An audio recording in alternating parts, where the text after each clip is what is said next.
I'm Janne Mahan from Bosch here at Grant Appliance and TV.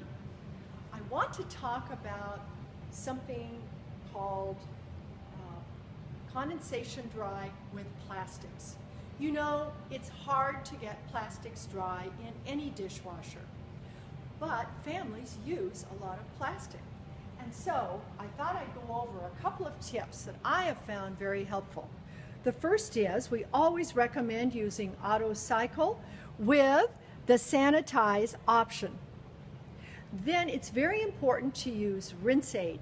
And if I have a family that has lots of plastics in every load, I recommend they buy a product called Turbo Jet Dry, which further reduces the surface tension of the water clinging to all the dishes, and it sheets off more rapidly. And the third thing is, when they add their plastics in probably this rack, they need to alternate plastic cup, plastic glass, something that will absorb the heat from the final rinse water and radiate that heat to the plastic, thereby facilitating the dry.